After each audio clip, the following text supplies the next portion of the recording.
Call the Ways and Means Committee to order, and good afternoon to everybody. This meeting will be held in accordance with House Rule 10.01, which is posted online. And I want to thank everybody for their flexibility. This is going to be an informational hearing today, since the special session doesn't convene until Monday.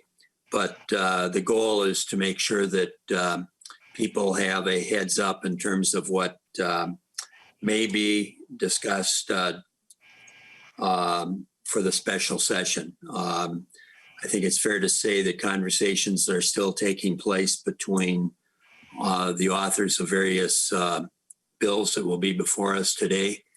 And those conversations are with a variety of members, House, Senate, and the governor's office. But we wanted to make sure that people on this committee and the public would be aware of some of the things, at least at this point, that are being discussed as possible legislation for a Monday special session. With that, we do have a quorum present. Representative Olsen, would you like to make your traditional motion? Happy to, Mr. Chair. I move the adoption of the minutes from December 7th, 2020. Okay, that motion is before us. Any discussion on the adoption of the minutes? Seeing none, then. Mr. Chair, Representative Liebling here. Okay, I didn't see any hands up, but yes, Representative Liebling. Thank you, Mr. Chair. Just a question. Since this is just an informational hearing, we're not in session. Can we approve minutes here? Well, we can approve the minutes. It's just that none of the legislation is technically before us, but we can approve during the interim minutes from previous meetings. This is an official meeting of the Ways and Means Committee, but it's not a meeting where we could take action, and that's why we'll have no votes on any bills or any other issues other than what are normal procedural kinds of things before the committee. But a good question. Thank you. So the minutes are before us. Any further discussion? Seeing none, then all those in favor signify by saying aye. Aye. Aye. Aye. Aye. Opposed? Motion carried. We have on the agenda then 11 bills, and the first one we'll be taking up is by Chair Mahoney. Representative Mahoney, welcome to the committee. If you would take up and present Revisor's Bill 29424. Representative Mahoney on the bill or on the proposal. I might use the word bill periodically, but technically they're not bills before us, but we'll. Thank you, Mr. Chair and committee members. I have a number of pieces in my package. The two that I will address today, because others will be addressing other parts to it, are the UI extension and the business grants, business assistance package. There will be a third, which is the shared work, but I'll have that underneath the unemployment piece. And I want everyone to understand, I'm going to be very clear. I went into these negotiations 18 days ago, knowing and expecting that we would have both of them together. We would take care of small and mid-sized businesses, and we would take care of workers and their families. I am sad to say we do not have an agreement on the unemployment piece of this. And I'm told by my Senate counterpart negotiator that Senator Gazelka has decided that that's a leadership issue. I will quickly go over the three things that we have that are really kind of problematic in here. The Senate is at 5 weeks. We are at 13 weeks. They have a hard end date of March 20th, and we have a hard end date of April 24th. And they have in their bill a limit on what the department or UI can borrow at $200 million, and we do not. Let me grab my cheat sheet here. The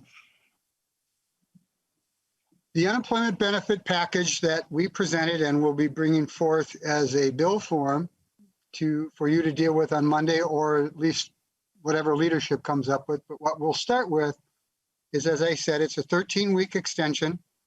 And if the federal government comes in like they have twice before in this pandemic, the federal program takes precedent. So it will be used first.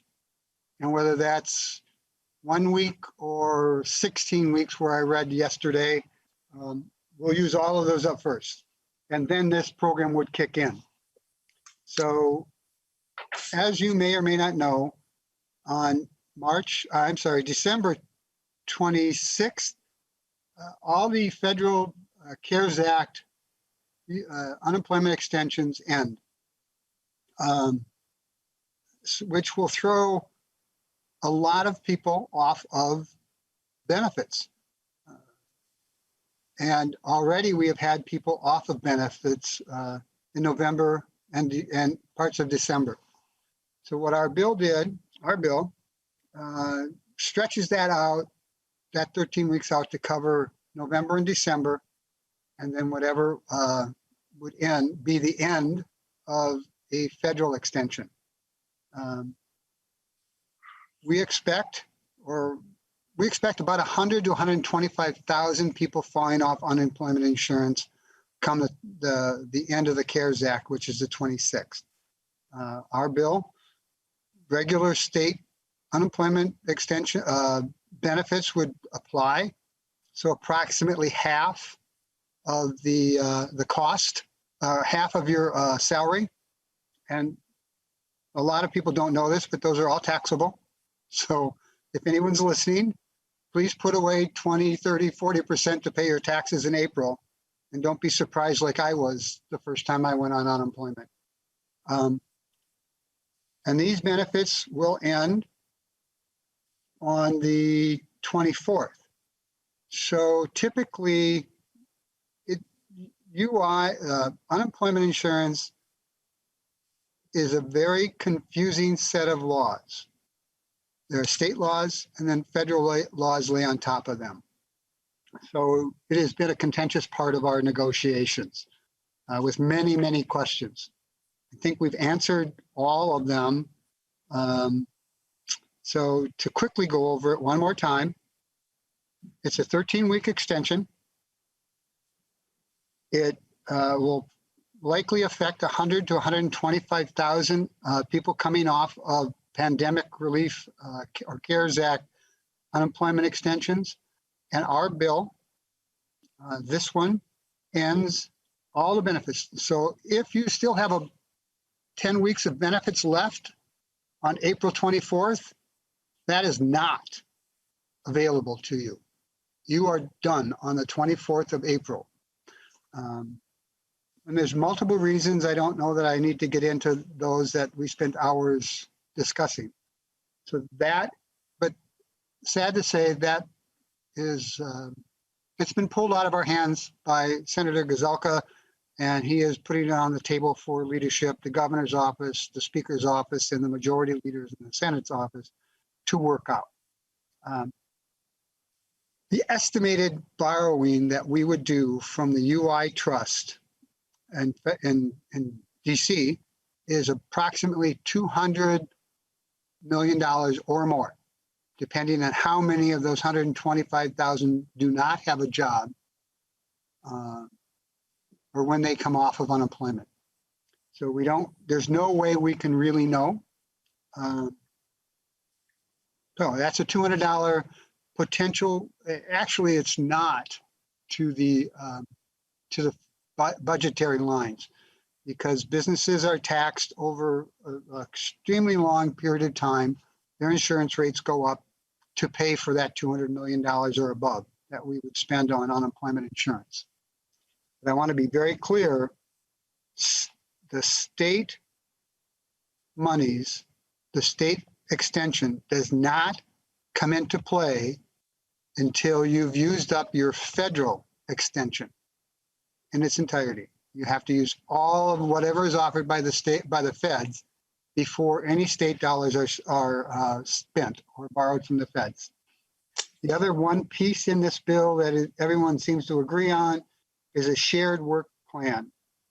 And what that is, and here is the problem.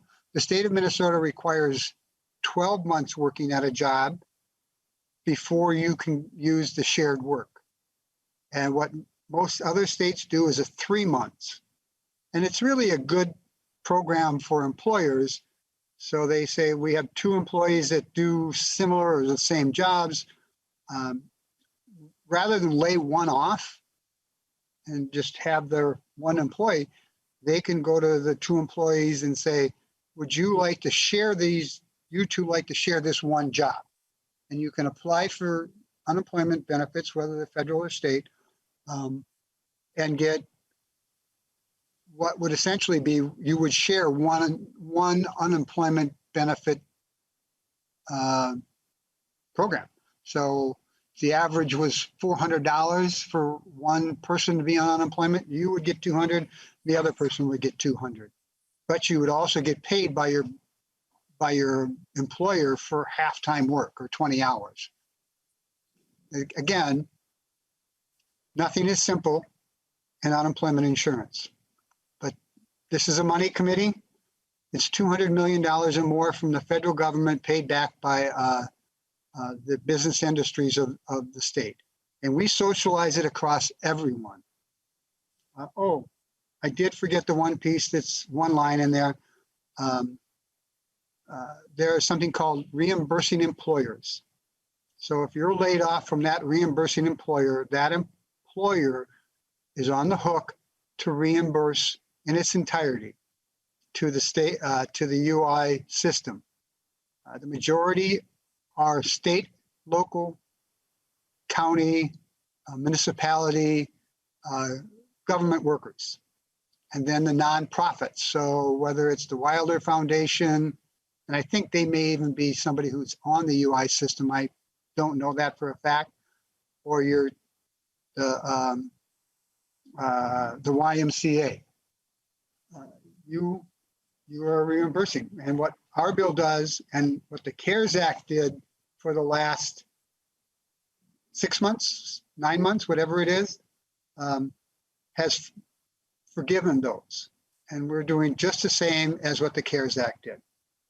I will go on to the business grant and payment program. Why don't we hold on that part?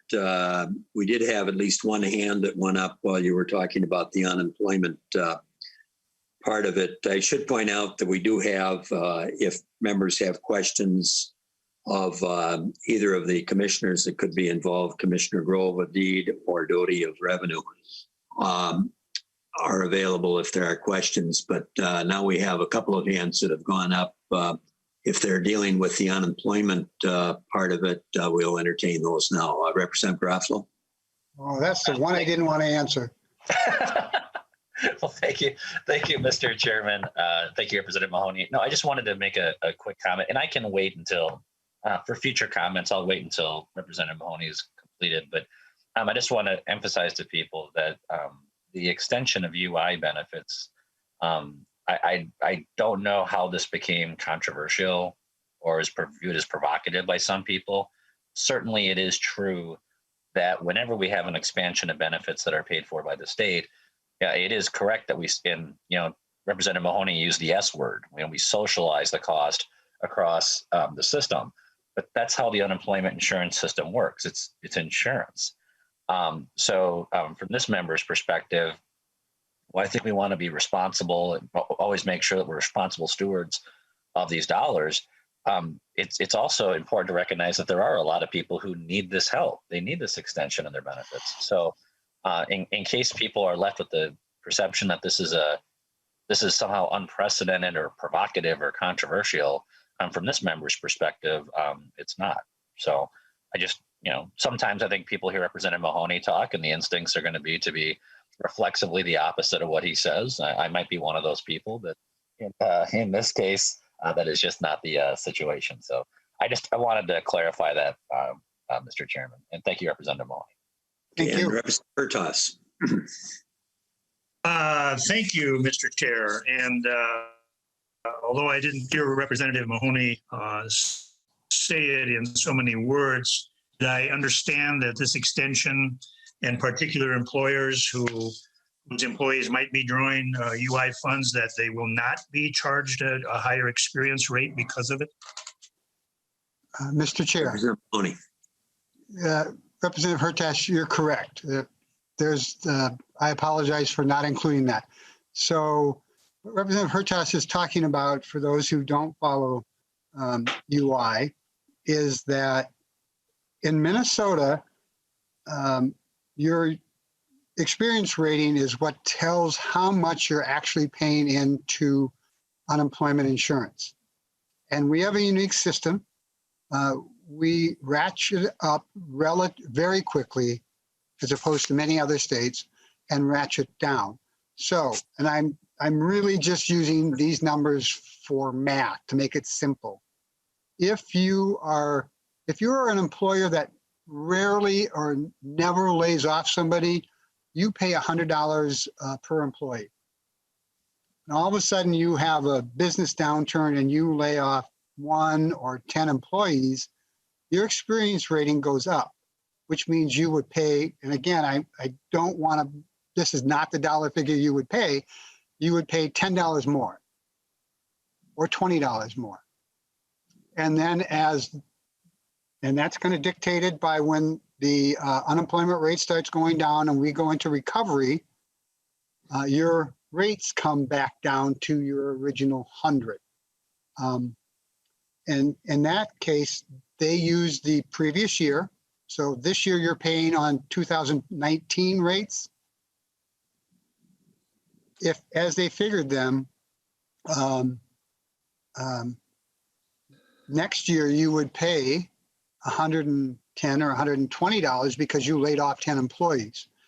What this bill does, and the previous bills that we've done with extensions this year, is we've eliminated the chance for you to be charged an experience rating based on this year's unemployment, your layoffs on your business.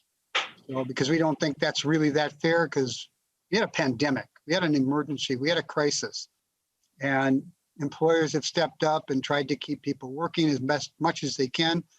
So they will pay their regular rates from 2019, and we will figure the next time we figure, which is January of 22, we will figure on 2021 layoffs.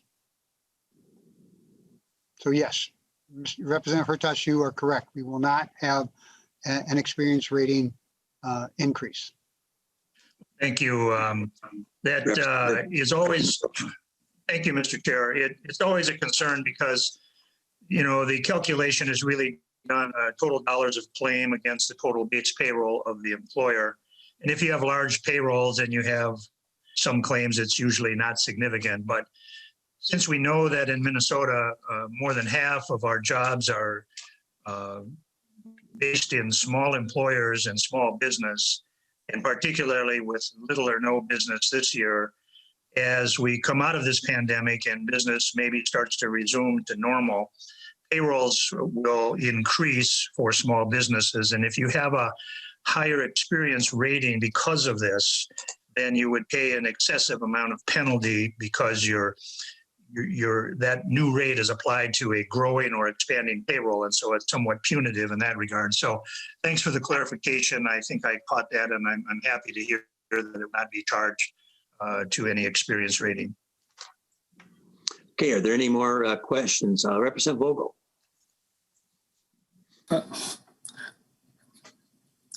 Yes, thank you, Mr. Chair.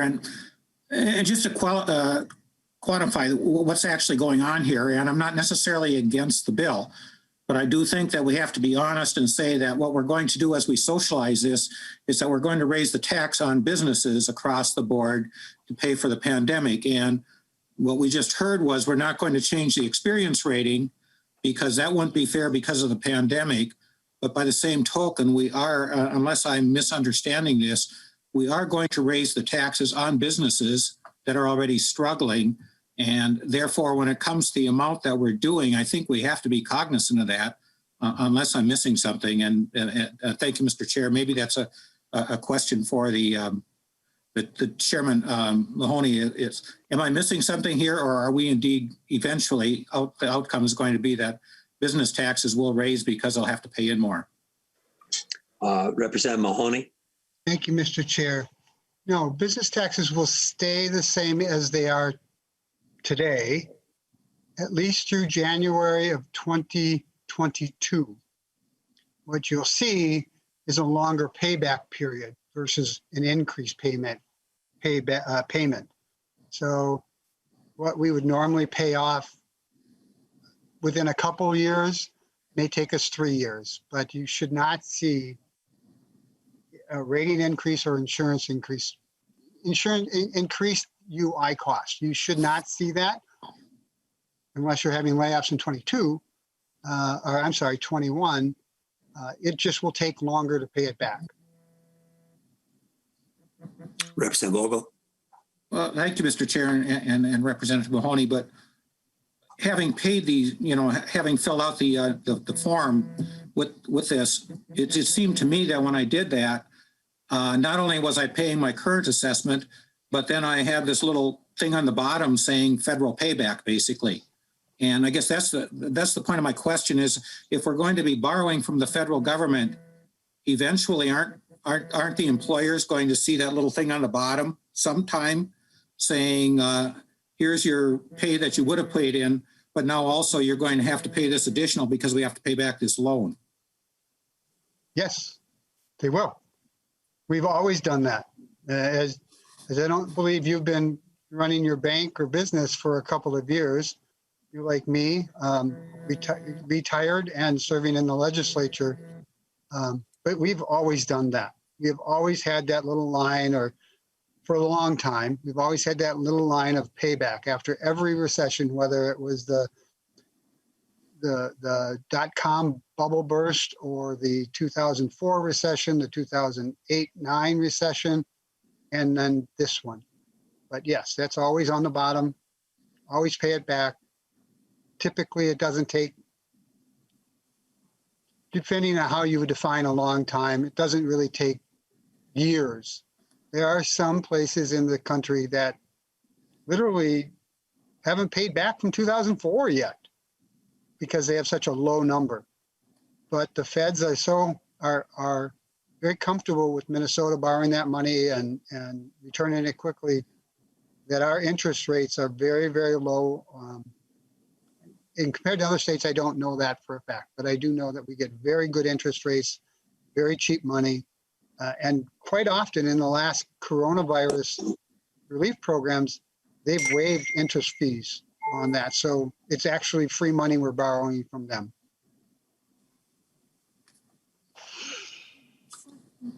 Okay, Representative Vogel, was that it? Yes, thank you, Mr. Chair. And I won't belabor this, but as we move ahead, I think the answer is clear that when we're going to socialize these costs, we're going to socialize them across businesses, a lot of small businesses.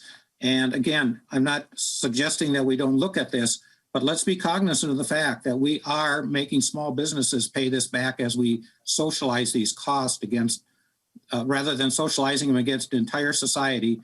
We are doing that to small business. Thank you, Mr. Chair, and thank you, Chair Mahoney.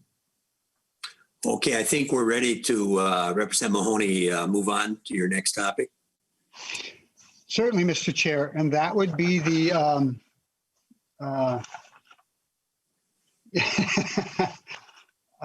the coronavirus relief package. I'll just call it at that because we had a conversation about whether to call it payments or benefits last night. And I will step away from that particular discussion. This is the high level walkthrough of this particular program. It is $216.5 million. Now, we have some fudge room in there because when you're handing out checks, you don't know, we don't have all the details on each and every business that could apply or wouldn't apply. And if each and every business that applies is valid and gets the money. So I'll go through this. I'll try and go through this relatively quickly, high level. And I'll break it down. There's 3 buckets. There's the immediate money that will go out through the Department of Revenue. Checks to get out.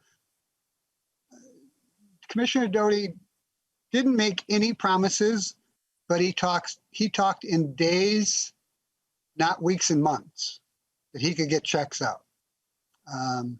So we want to get money into these Executive Order 2099 affected businesses early, fast, so that they have some certainty.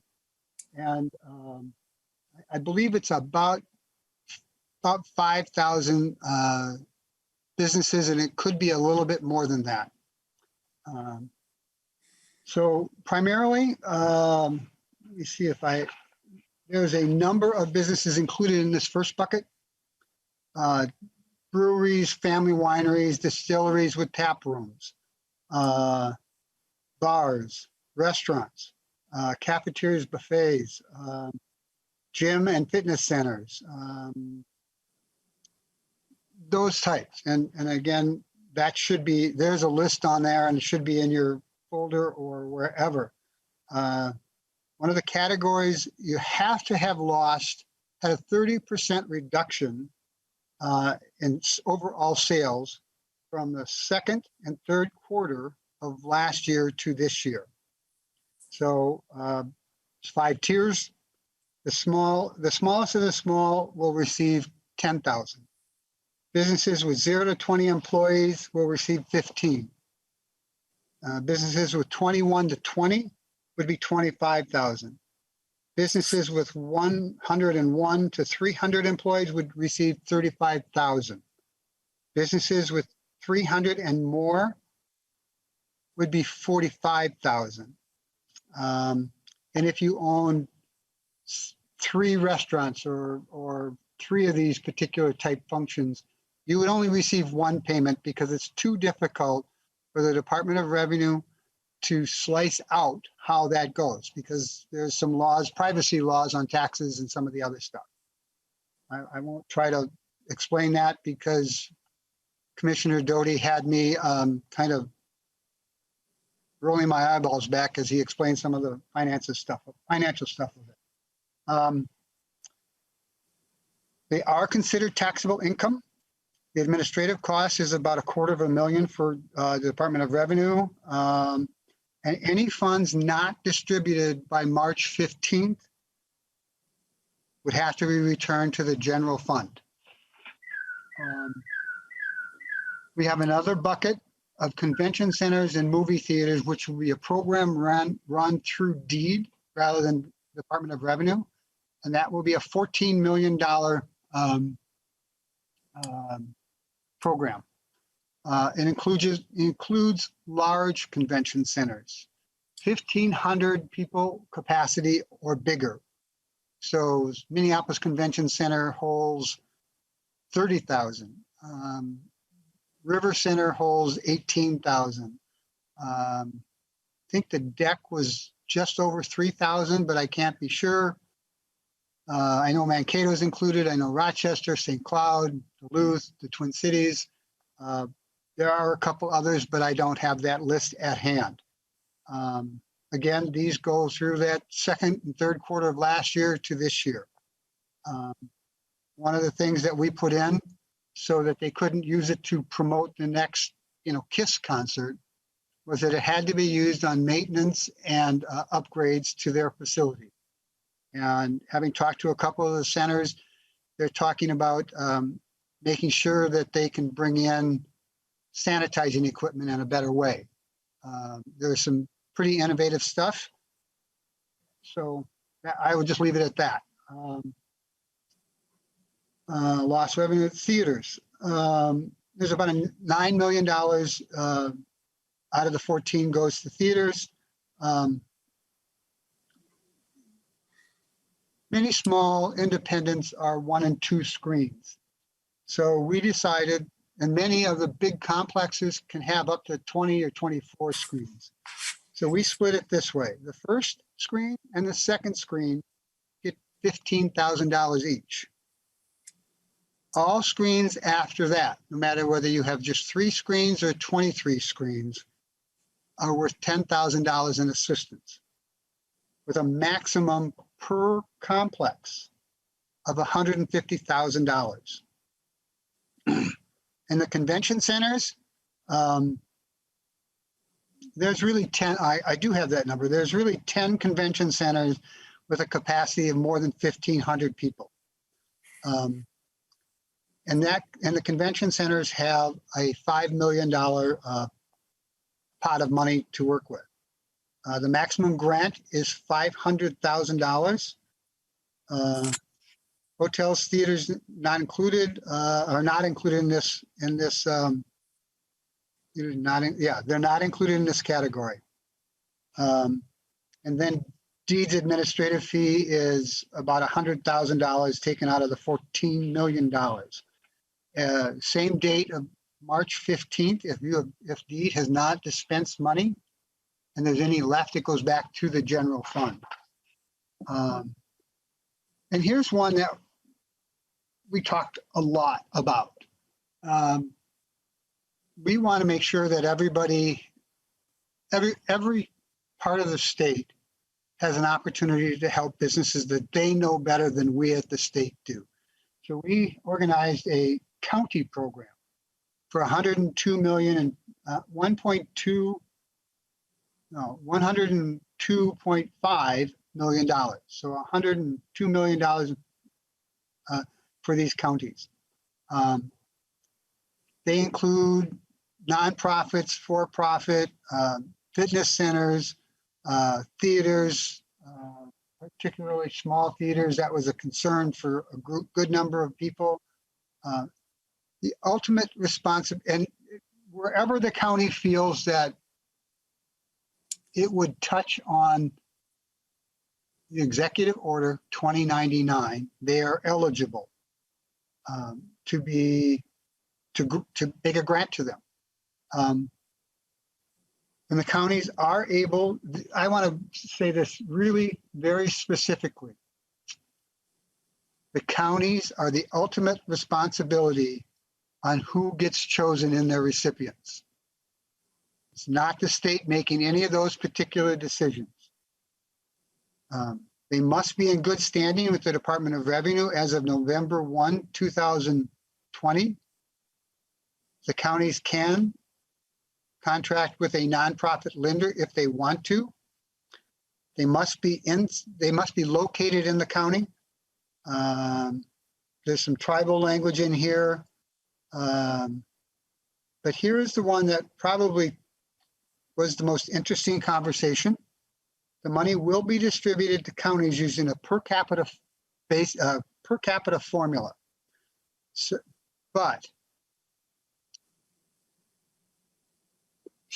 every county gets $200,000. All 87 counties get a $2,000 guarantee, or they get 17. And once they, but the per capita is $17.30. So Traverse County has, I don't know, very few people. So if their per capita does not come up to $200,000, they still get $200,000. But if their per capita came up to $201,000, they would get the $201,000. I hope everybody's following that. It took us about 2 hours to figure that piece out yesterday. The counties can use no more than 2.5 of the state funds for any kind of administration. And they cannot disperse funds after March 15th. And any funds left after March 15th must be returned to the state. So that's pretty much that business relief package. So $216 million plus the $62 million that we did 3 or 4 or 5 months ago back in June, May, June. The state of Minnesota has stepped up dramatically to help small businesses in our state. I hope we will take this final action on this particular package. But again, I want everyone to realize that as the chief author of this bill, there is no separation for me between the workers and the businesses. We need to take care of both, or both of them will go down. Mr. Chair, that's what I had to say, and I'll take any questions, hopefully related to money. Okay, we have 2 hands that are up, and I'll just remind everybody that we started the meeting with, I think it was 11 bills, so we should try to be as brief as possible. Representative Liebling. Thanks, Mr. Chair, and Representative Mahoney, thank you very much for that and for all your hard work. This really is very obviously complicated and very impressive work. Quick question. If the counties are going to be in control of who actually gets the money, obviously with these parameters, is there recourse for a business that feels that it was overlooked or, you know, something was unfair? How would that work, or is there any provision for that? Representative Mahoney. Well, Mr. Chair and Representative Liebling, there's plenty of lawyers that would like to find a way to make money off of this. Our principle in this was to not let perfect get in the way of really good. So there is no provision in here to appeal that I've heard us talk about or see in the language. So no. Okay, Representative Liebling, was that it? Representative Liebling? Yeah, that's fine, Mr. Chair. Thank you. Okay, That's it. I wasn't sure if you were done. Representative Hertaus. Thank you, Mr. Chair. And my question has to do with the eligibility requirements for the Department of Revenue payments. I noticed that it has one requirement that you had to have done some business in 2019. There were a number of folks who started businesses in 2020. The pandemic started. And I have been contacted by a number of entrepreneurs who I represent in my district who saw the pandemic and the data trending down and made the decision that this was maybe a good time to go ahead and start preparing to open for this fall season. That obviously has been a bad choice in terms of the data and the infection of COVID. Nonetheless, one business in particular was slated to open November 16th and was preceded by the governor's executive order shutting the businesses down. So maybe Commissioner Grove might be able to answer the question. Is there any component of this aid or help that's going to be available to some of the new startups or entrepreneurs that had no revenue in 19 that have considerable investments in remodeling and leasehold improvements and have to continue paying leases and they're not able to be open? And many are calling me, wanting me to second guess what the governor's position is going to be, whether or not these restrictions extend to the Christmas holiday. And none of us know that or are able to read the governor's mind, but I suspect that it might. So there's quite a bit of hardship, and it looks like some entrepreneurs are going to fail before they even open their door, even though they made a decision to go ahead. So is there anything in this, like the small business who's not in Indeed's UI system? Does that mean that these entities are eligible for that $10,000? Can we have both Commissioner Grove and Doty on standby. I think you referenced Commissioner Grove. Commissioner Grove, are you still with us? I am. Thank you, Mr. Chair. And Representative Hertaus is a great question. Yes, it is definitely the case. If you started a business this year, we can't track your revenues from 2019 and monitor whether there's that 30% decline. So any new business that started this year would be eligible for that third bucket of $100 million in county funding. The goal here really was to create, based on the tools available, the fastest way to get money to businesses that we possibly could. And for that Department of Revenue program, it's a direct payment. You don't have to apply, it goes directly to you. And the businesses there are ones that have been around for at least 2 years. You compare the sales in Q2 and Q3 of 2019 to the sales in Q2 and Q3 of 2020. And if there's that 30% decline, you're eligible. The reason for the types of businesses included in that category is that they're all of a somewhat similar size and operational model, such that sales tax as a data point is a really useful way to track how they're doing this year compared to last year. For the other businesses and other categories, there are more complex factors. And then in that county bucket, this is really meant to be exactly as Representative Mahoney said, the most flexible possible bucket where that money can go to businesses that started this year. It can go to nonprofit institutions in the county's jurisdiction for which this has been a difficult year. It can go even to institutions who got grants from the revenue program if more money is needed. We really wanted to give that local control to counties. There's no cap on the amount they can spend.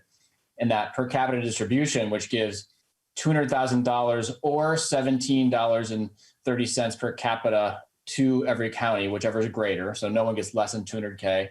And then 17.3 per capita is the amount for the rest of them. We'll give counties the ability to move quickly on this. It's a model that we think is as simple and as fast as it can be. It is not perfect, to use Representative Mahoney's words, but after lengthy negotiation, I think with all bodies, we feel like it's as effective as we can do. And we know, based on talking to so many business leaders and workers across the state, that speed matters. Representative Hertaus. Thank you, Mr. Chair.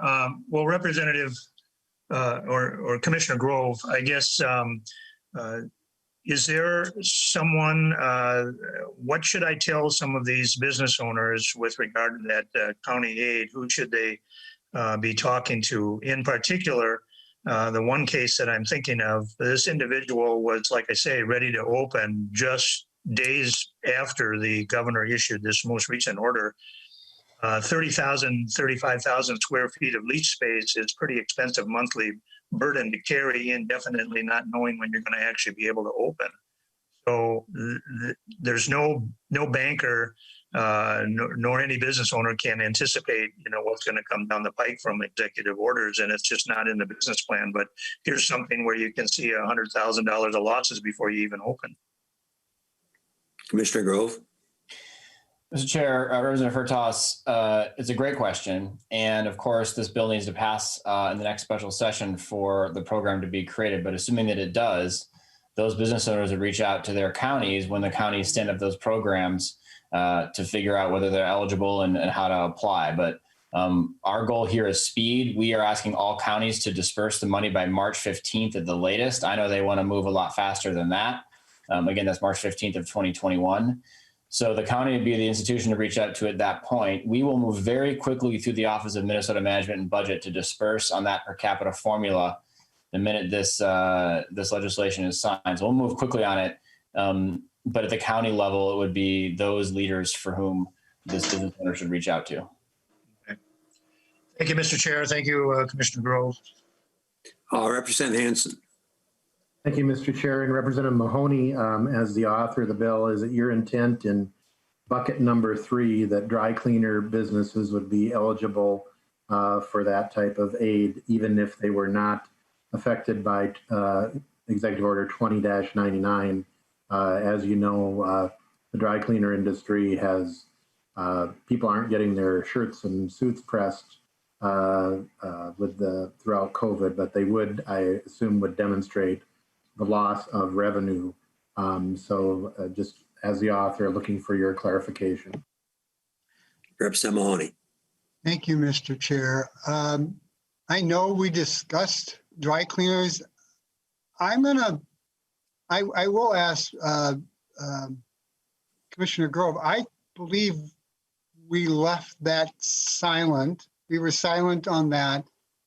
And if they wanted to go to the county program, that's where we would have sent them. Am I correct in that? Mr. Chair, thanks, Mr. Chair. Yeah, that's exactly right, Representative Mahoney. That county bucket is really meant to be flexible. So the requirement is that you have a location in the county, but we know, and that you are affected directly or indirectly by Executive Order 2099. So the dry cleaner is the perfect example of someone who is indirectly affected by it. To your great point, nobody's getting out there getting their shirts pressed in this environment. So the other thing, though, to think about is think of the handyman who operates out of their pickup truck, or the house cleaning business that operates out of the trunk of their car.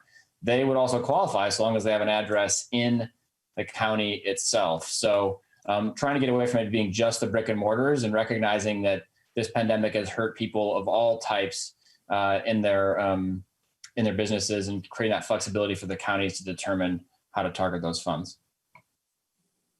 Representative Hansen, does that? Thank you.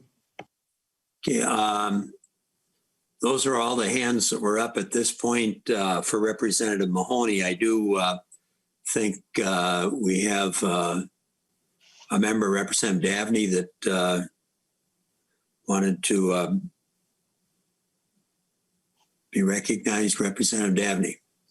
Thank you very much, Mr. Speaker. Are you with us? Yeah, there we go. Okay, great. Thank you very much, Mr. Chair. Our process here today is a little unusual, as you know.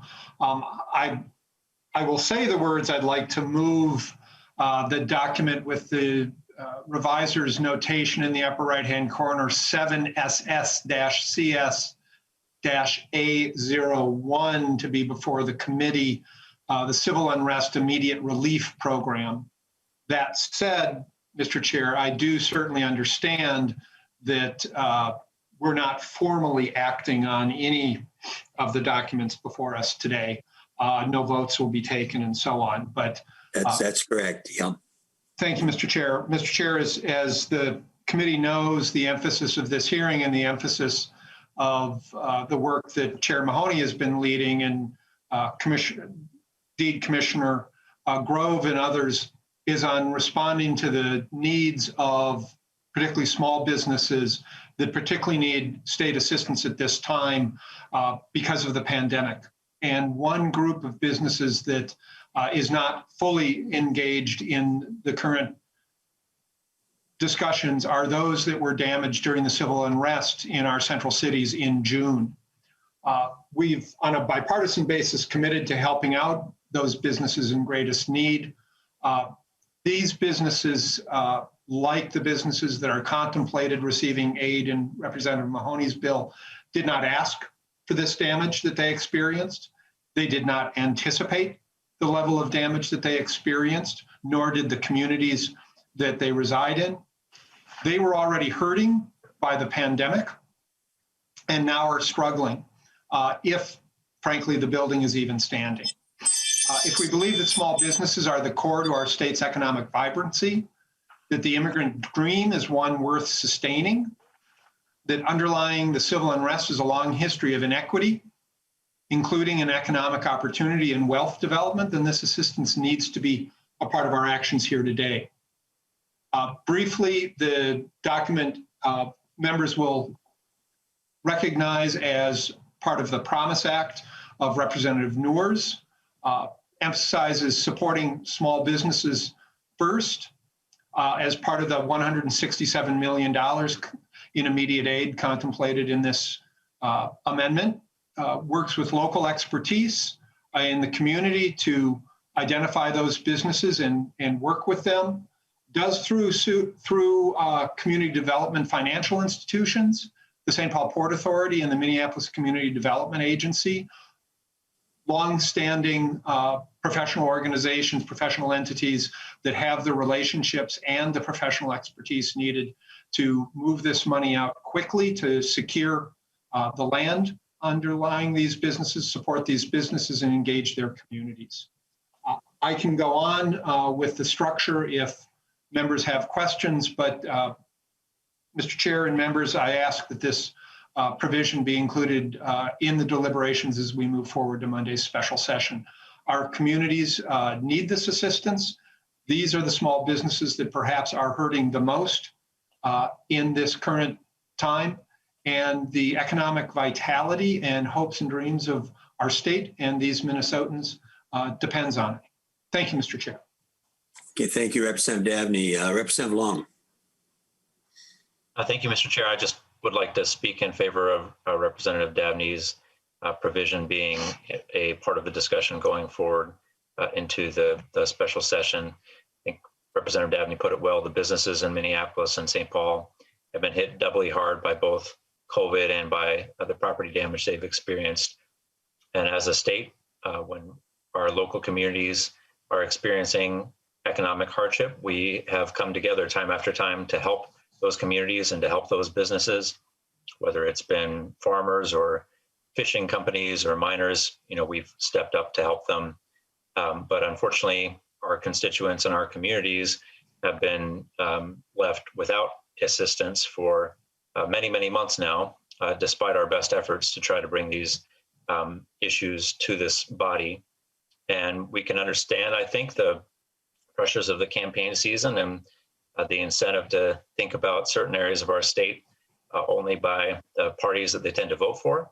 But we're past that now. We're in a new legislature coming up pretty soon, and I'm hopeful that we can put politics aside and just view each other as Minnesotans and think about the real impact that these communities have had and that these businesses have had.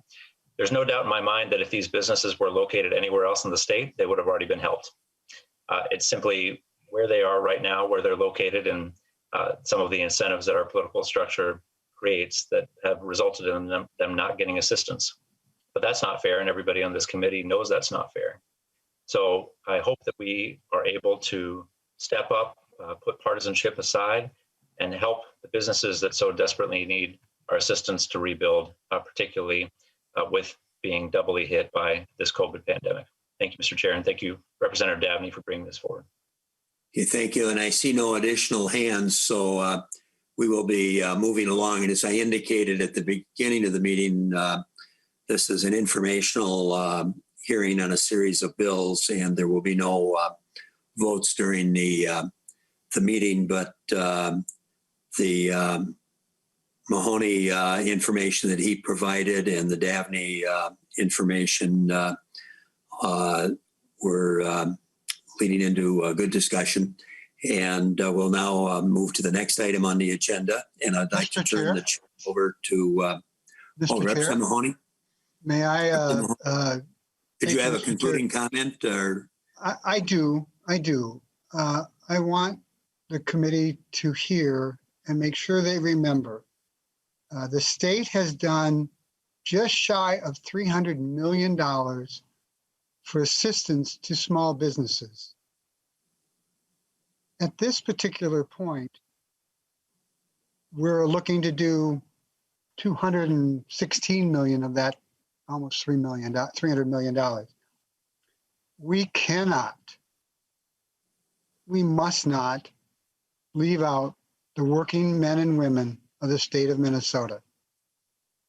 The offer that was sent to us pretty much ends in the middle of winter. Totally unacceptable. And I said it early. I've said it in between, and I'm going to say it at the end. These two are linked. It would be really embarrassing for the chief author to have to get up and ask people to vote against his bill. I know it's been done, but I want to send that message to the Senate because they seem to be the ones standing in the way here.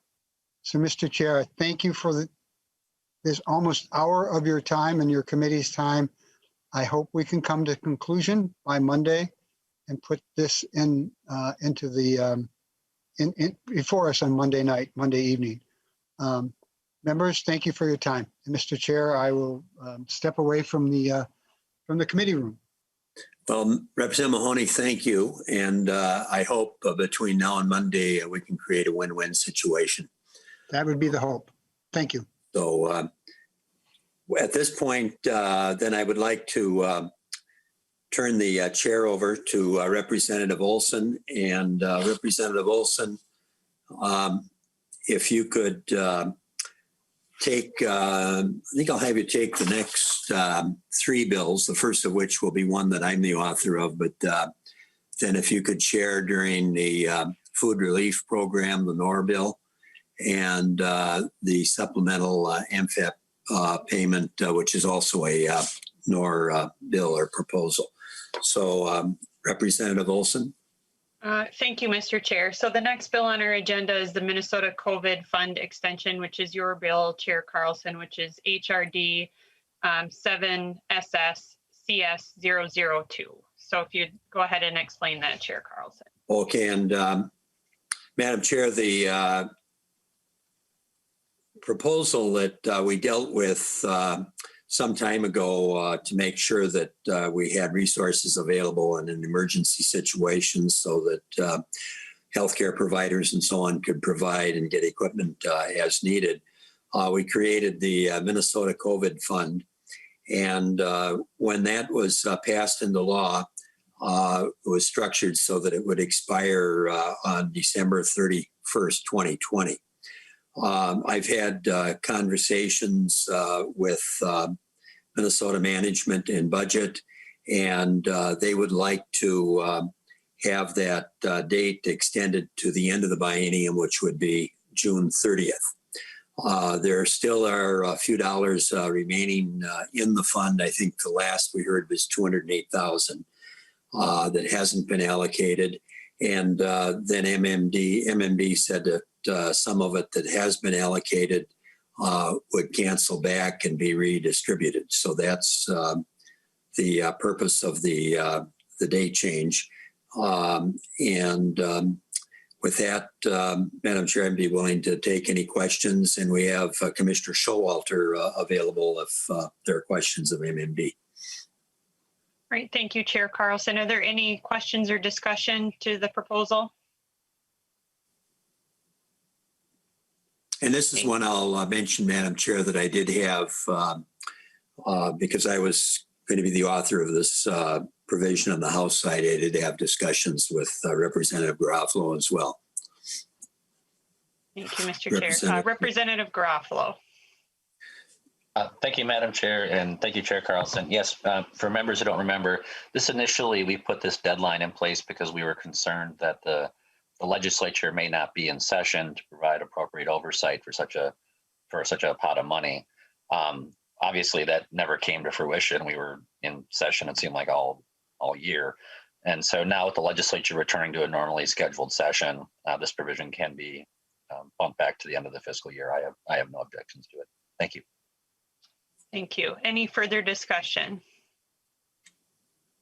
Chair Carlson, anything more?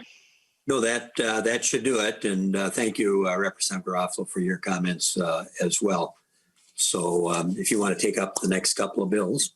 Will do, Chair Carlson. All right, so next on our agenda is Representative Noor's first bill, the Food Relief Program, HRD number 7SS-DP004-1. So Representative Noor, to your proposal.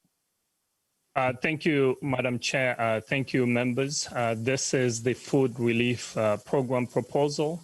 As we know, the COVID-19, the economic crisis, the health crisis that we're facing today, there are so many individuals. 1 in 8 Minnesotans struggle with hunger today.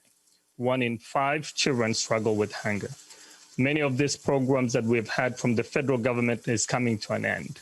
This is a great opportunity for us to look into the economic relief in terms of providing an assistance to many families, many individuals who have been impacted by COVID-19. This is an opportunity to provide meals for compensation so that restaurants can keep their employees on their payroll and helping people who are in need at this moment. So we are delivering employment support, economic relief to the restaurants. At the same time, they can provide help to those who need. Madam Chair, this is something I think that will provide about 1.5 million meals to Minnesotans who are facing food insecurity today. This is modeled based on the 8 months, almost 9 months of how we have looked into the relief programs. This will go through DHS, Department of Human Services, based on the emergency service program that uses simple application. This is going to be distributed quickly and with the flexibility to allow the funding to continue. It's not going to be supplanting the school meals or the senior programs. This will be straightforward on the program that we're delivering for the communities. With that, Madam Chair, we've had from so many restaurants who are willing to work on this program. The infrastructure already exists. This is making sure that we can address the economic relief with the food relief program and support the restaurants that are struggling at this moment. Thank you, Representative Noor. Discussion to the proposal.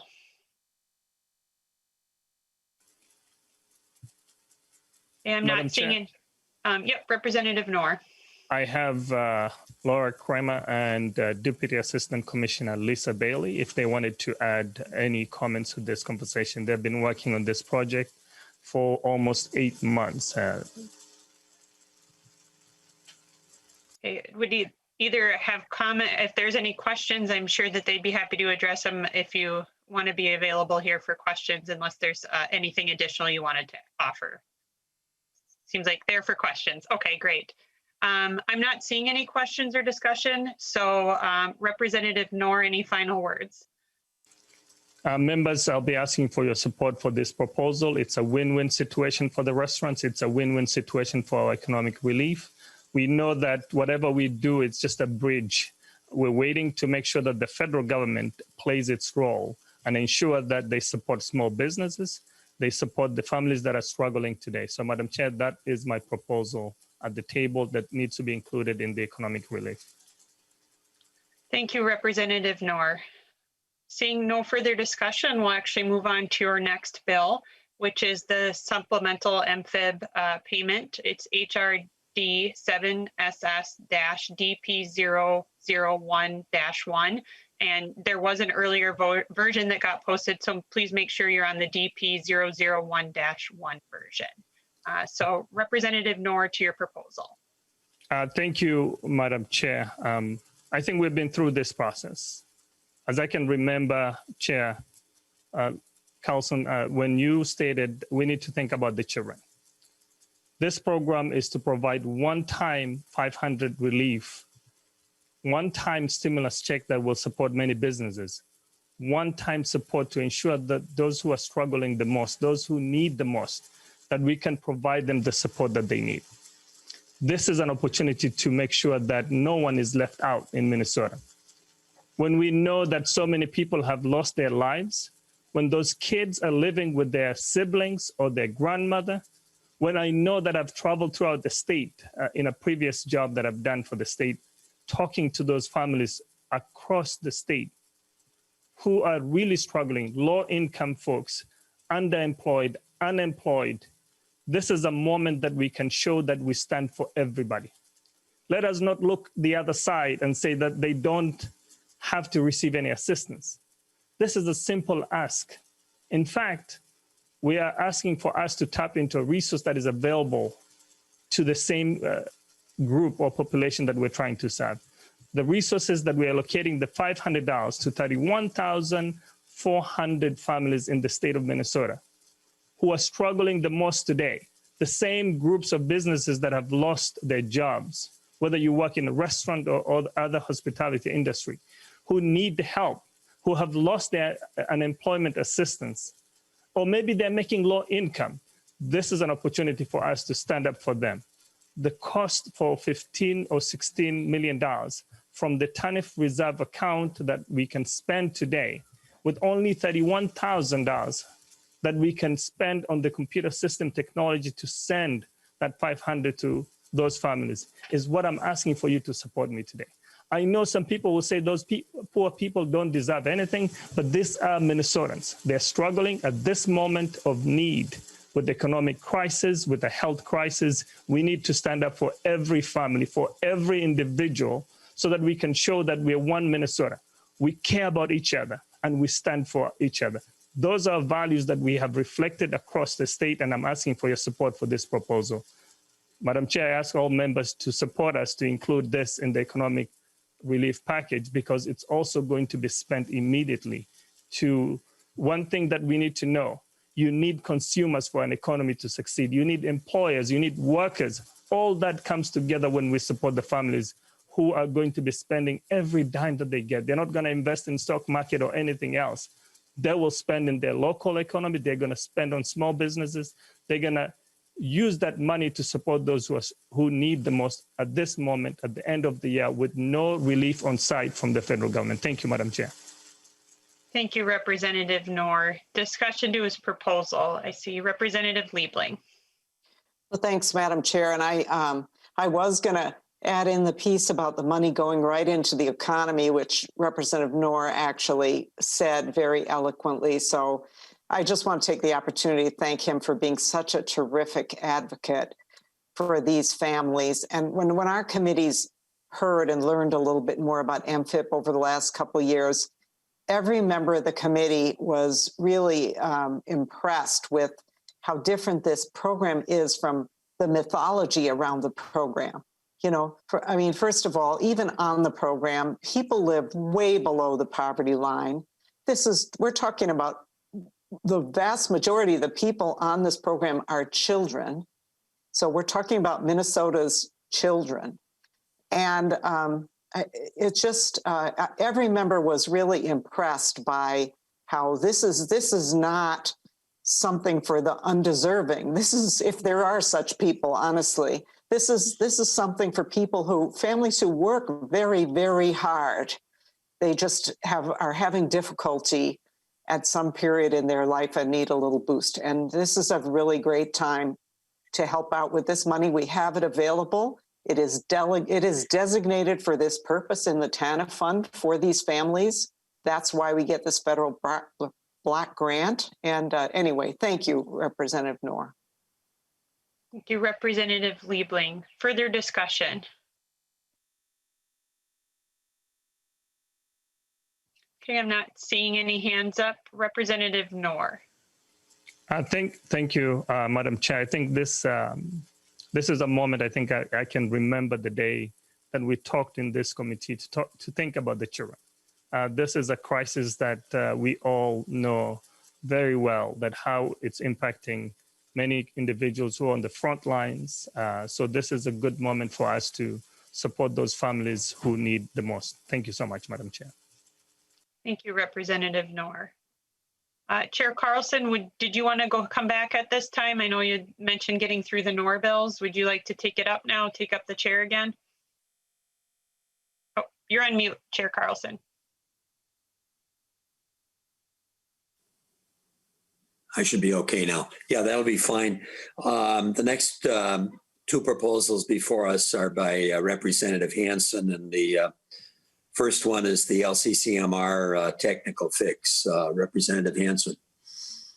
Thank you, Mr. Chair and members. The LCCMR appropriation technical fix, revisor number 20-9385, is the correction of a prior appropriation.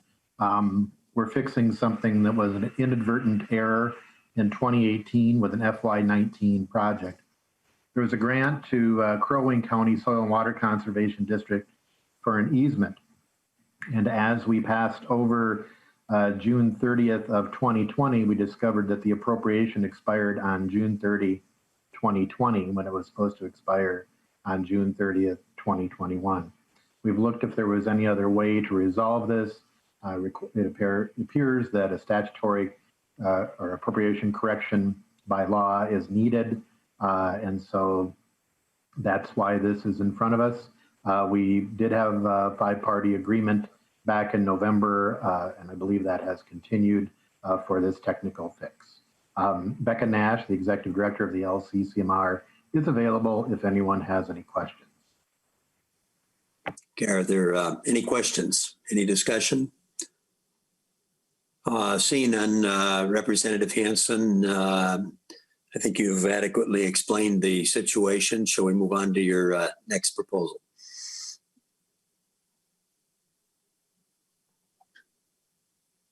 That's the salary adjustment Yes. for certain people that are in the collective bargaining unit that the Highway Patrol and others are in, conservation officers and so on. I will use a couple acronyms here. The MLEA is the Minnesota Law Enforcement Association. And members, if you remember, Mr. Chair alluded to back in October in the bonding bill, there was an amendment with a provision that provided an 8.4% salary increase to the state troopers. That affected only one segment of the bargaining unit. This corrects that provision so that it is no longer only for the troopers, but also the other members of the Minnesota Law Enforcement Association.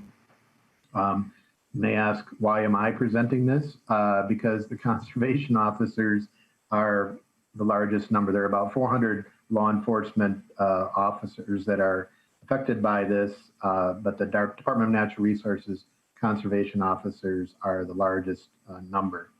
The increases are retroactive back to October 22nd, 2020, and the distribution comes from both the general fund and dedicated dollars when we're dealing with the conservation officers from DNR components. There are, I don't believe there is correct yet a complete agreement on this. Members, there have been 2 or 3 postings of it. The posting on the committee website is the most current iteration of the bill, and there is testimony, written testimony also, I believe, in your packet and posted in support of the conservation officers and the other components, which include Bureau of Criminal Apprehension special agents in the Gambling and Enforcement Division, fugitive specialists, commerce, insurance fraud specialists. So I ask for your support and fairness where we would treat others in the bargaining unit the same as one job description. Representative Hertaus. Thank you, Mr. Chair. And Representative Hansen, I got a couple of phone calls this morning from interested persons in greater Minnesota, outstate Minnesota, particularly where they're using the state patrol and relying on the state patrol for much of their police and security. And we heard in state gov finance earlier in the year some of the difficulties with the state patrol and kind of lagging behind the rest of law enforcement in terms of getting the incremental raises. So thank you for what you're doing, and I support the state patrol getting this increase at this time. However, it was pointed out to me that the supervisors of the state patrol are not included in this. And I was just wondering if you could give me a little background as to, I recognize it's probably a separate bargaining unit, but why aren't we kind of taking care of this all in one stroke? Representative Hansen. Thank you, Mr. Chair and Representative Hertaus. To continue on the driving analogy, you know, I am a vehicle for carrying this forward, not the driver. As there continue to be negotiations, the supervisors, you are correct, are not included at this moment in time. Okay, is there going to be any discussion between now and Monday on maybe including them, or is their bargaining unit just not at the table? Representative Hansen. Mr. Chair and Representative Hertaus, it's my understanding, and I could be corrected if I'm incorrect on this, but that the supervisors are part of that bargaining unit, but I may be incorrect on that. As you know, things continue to be fluid on this. I would anticipate that discussions will continue. Well, thank you. Bob Meyer, I think, is on. If he would know the answer to that question, he's one of the resources we have. Also, Rodman Smith.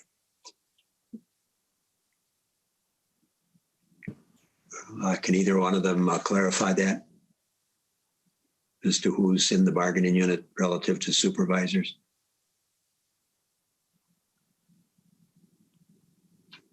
maybe they're not even on. I had them on my notes as potential resources. We'll have to double check on that. Maybe we can find out as we move forward as to where they're included. Thank you, Chair Carlson, for that additional information. And I just think it's an imperative that we recognize at this critical time the general public's anxiety about public safety. And I think this is an important aspect of what we need to address at this time.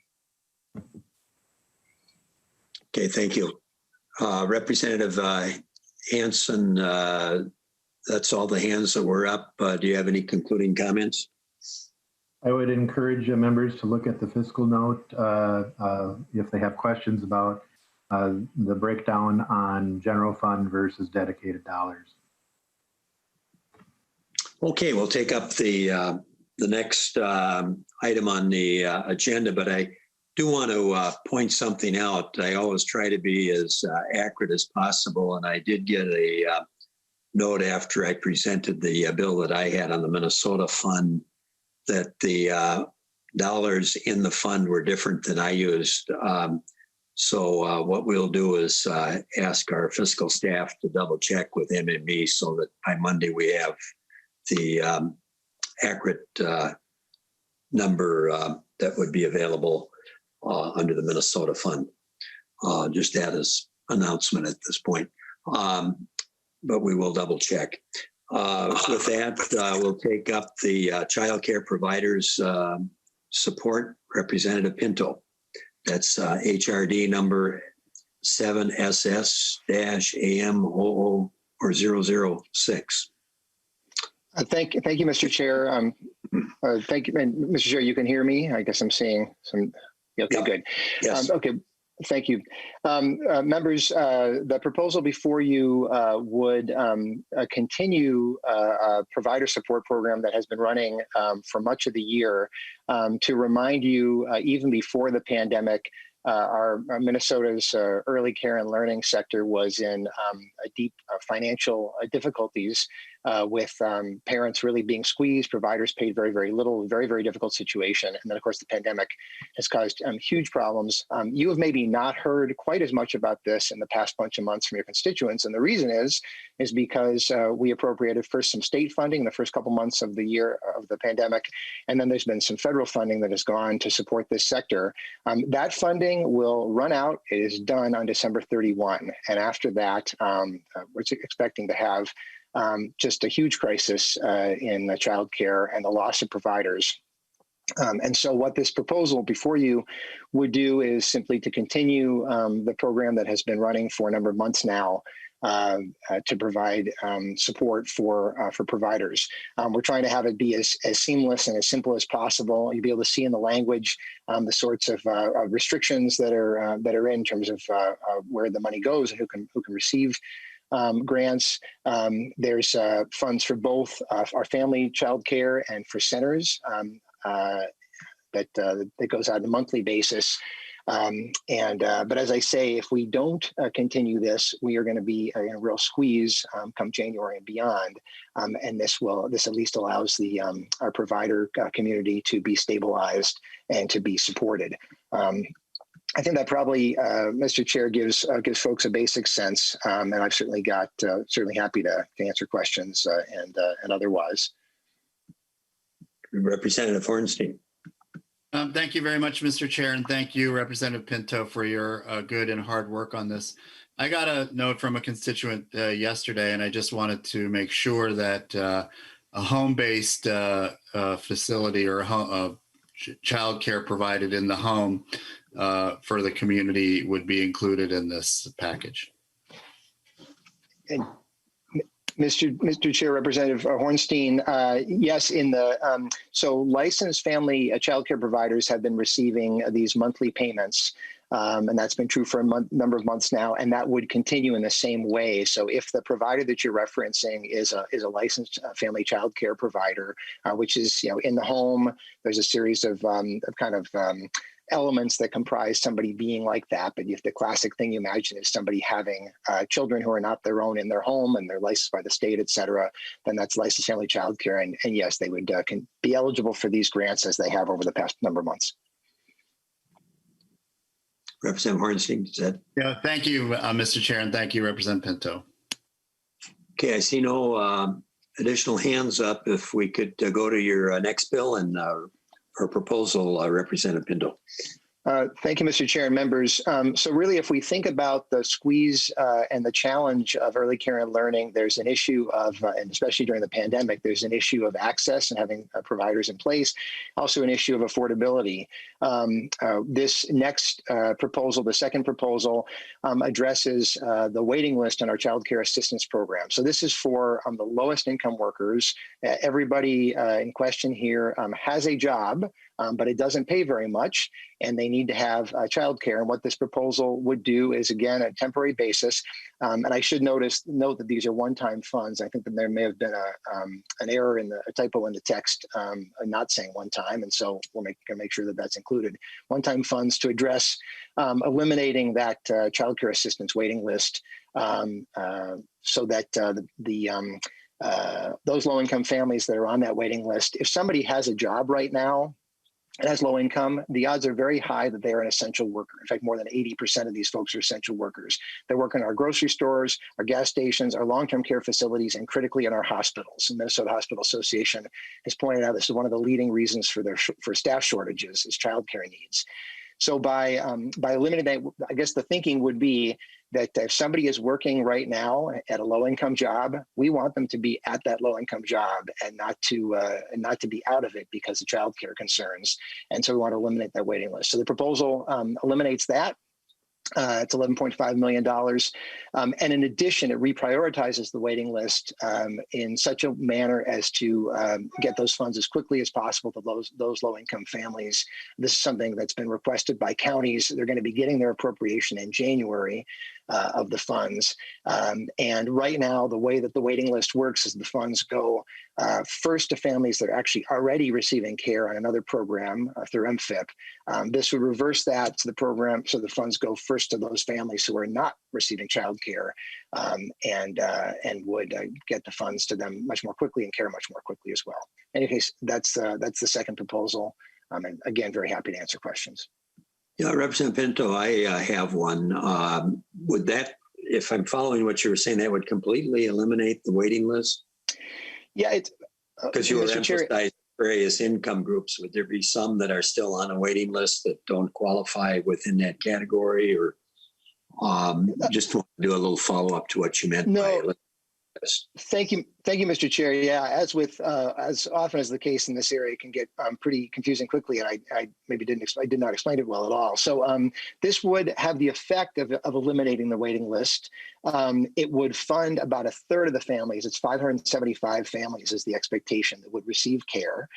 That's about a third of the waiting list. But because of the way that things are structured, because if somebody's on the waiting list for 6 months, these are families who tend to be homeless and highly mobile, or certainly often can be tough to track down. So in fact, by funding a third of the waiting list, the expectation is that actually the remaining families probably would be, unfortunately, too difficult to track down, might have had their circumstances changed. Maybe they no longer are employed, no longer perhaps are making more than they would be eligible for, et cetera. So the expectation is that by funding those nearly 600 families, that would eliminate the waiting list. Certainly our income limits are pretty low, et cetera. So there's many more families who need childcare that wouldn't be supported. But in terms of the families that have been trying to get care through child care assistance, we've said they should get care, and they're just right now waiting for that care. This would have the effect, it's anticipated, of eliminating the waiting list for that care for this period of time. Okay, very good. Thank you. Any other questions of Representative Pinto on the sliding fee? With that, then, Representative Pinto, any concluding comments? Or I thank you, Mr. Chair and members, for your really hard work at this time, for your support. Thanks. Okay, thank you. And we'll go to Representative Olsen's bill next, or her proposal, which is Revisor's number 20-940 or 02. dealing with the waiver of certain fees. Representative Olsen. Thank you, Mr. Chair and committee members. As we heard earlier in the committee, the most substantial relief we're talking about for the small businesses really comes through the piece that Representative Mahoney was carrying. And so this piece is really intended to go alongside a larger relief package, which what it would do is provide some fee relief for different businesses that were impacted by the most recent executive order. In terms of hitting some of those places. So what the bill does, or the proposal does, would waive late fees for the Minnesota Department of Agriculture fees that impact a whole variety of folks impacted by the most recent EO, from restaurants and food wholesalers, food manufacturers, retailers, breweries, distilleries, that type of thing. And then it would also have a specific piece for the Met Council for some strength charges and waiving some wastewater fees for our breweries that were impacted by the most recent shutdown. And it would also do some certain liquor permit fee waivers for the 2 a.m. fee, which, as we know, bars weren't able to stay open till 2 a.m. With the most recent closure. In addition, it would also provide some, in part of that as well, with the caterer's fee. We know caterers weren't able to cater, that fee would be waived as well. And part of it, so the MDA fees that were at the first part are going to the general fund, and so those were specific to that.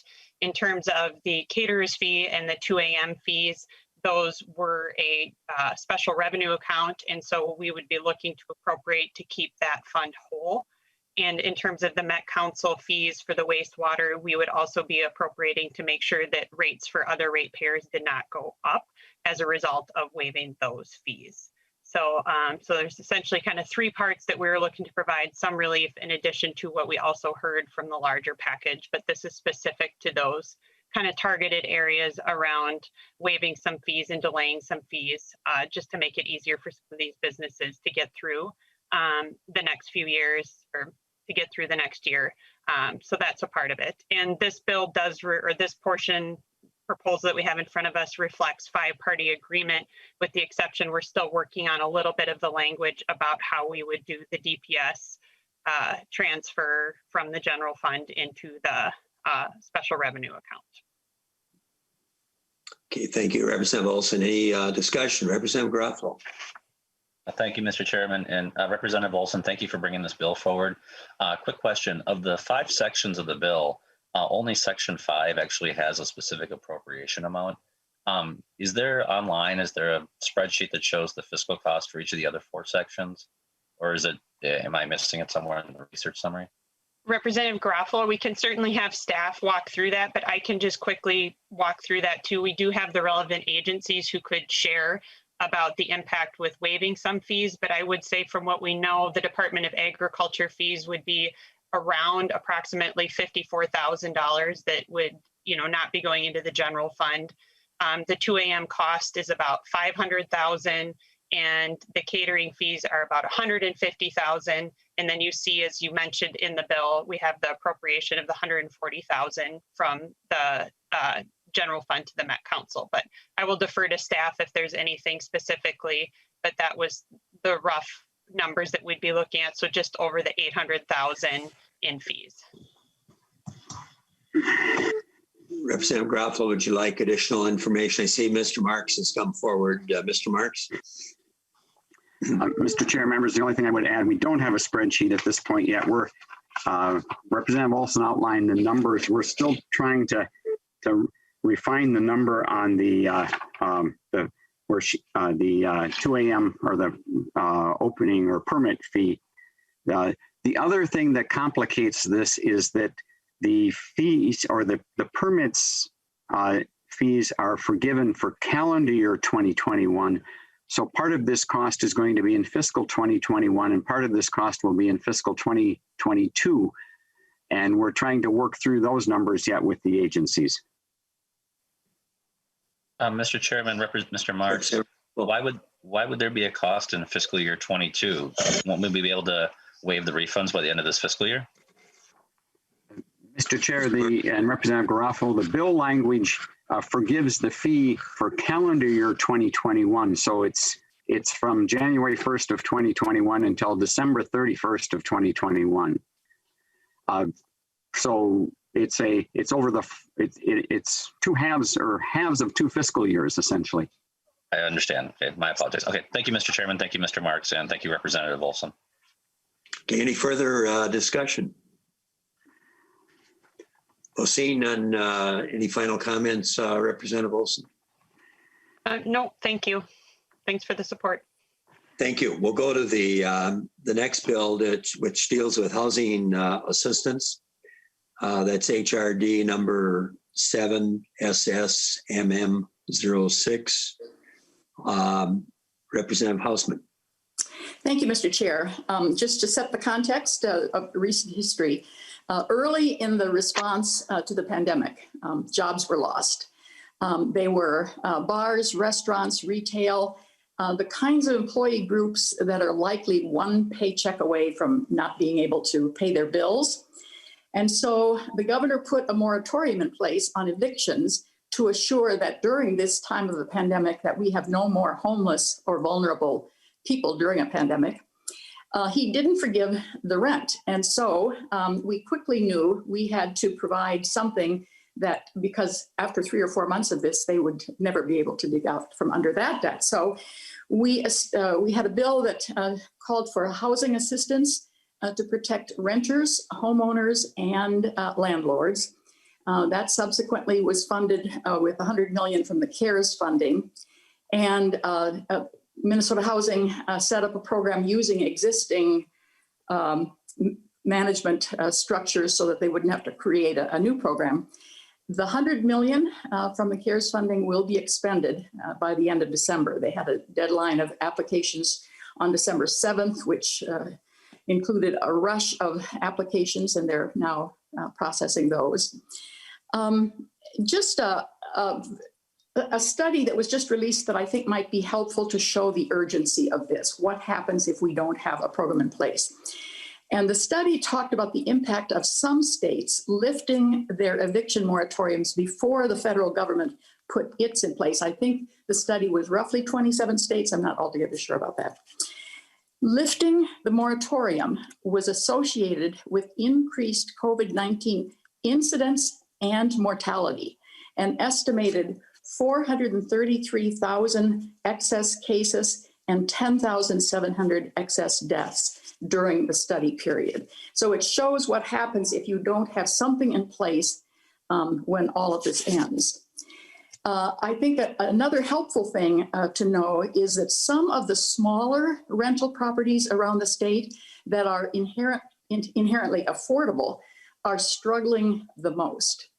By expanding eligibility to allow for landlords to access funding to make them whole, it helps fill a gap of these small businesses. They are businesses, they are small businesses that haven't been properly supported throughout this difficult time.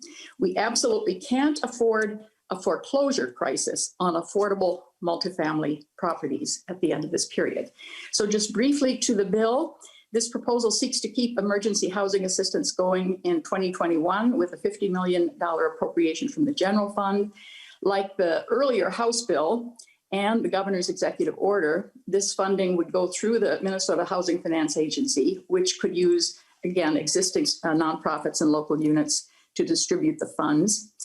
The money would be provided directly to the landlord, mortgagor, manufactured home park, or other owner who is owed rent money or a mortgage payment. The proposal provides that in order to be eligible, an applicant must have a rent or mortgage payment after March 1, 2020 that is past due, be unable to pay the money owed because of the pandemic, that would be those lost jobs among others, and be at or below 300% of the federal poverty guidelines. That assistance is available through March 31, 2021, and unspent amounts would be returned to the general fund. Okay, with that, any discussion? Well, seeing none, Representative Hausman, anything that you'd like to conclude with? just that there are so many families feeling this pain and living through this reality. And we just keep them uppermost in our minds, I think, as we look at this bill and others. Okay, very good. Thank you. And with that, Ms. Conley, I think we've covered everything. Have I missed anything before I adjourn? Nope, sorry, Mr. Chair. Yes, you covered everything. Thanks. We're complete. Okay, just wanted to double check. And with that, members, as I mentioned at the beginning, this was an informational meeting, but we wanted to make sure that members of this committee and others in the legislature that were listening in and the general public had an idea of what is being discussed over the next few days in preparation for the special session. There are talks that are going on, as I mentioned at the beginning, between the various caucuses and the governor's office. And we do convene in a special session on Monday. So with that, I'd like to thank everybody. And again, I kind of thought things were going to wrap up a little bit earlier, being this is my retirement year, but it's gotten a little bit stretched out. It's been very busy for me. It's almost like we're in session chairing a committee with a lot of side activities that go on when you're the chair. But I do want to, again, thank the staff and the members of the committee. It's been a good group to work with, people on both sides of the aisle, staff on both sides of the aisle, and just want to give a heartfelt thank you to all. With that, meeting adjourned.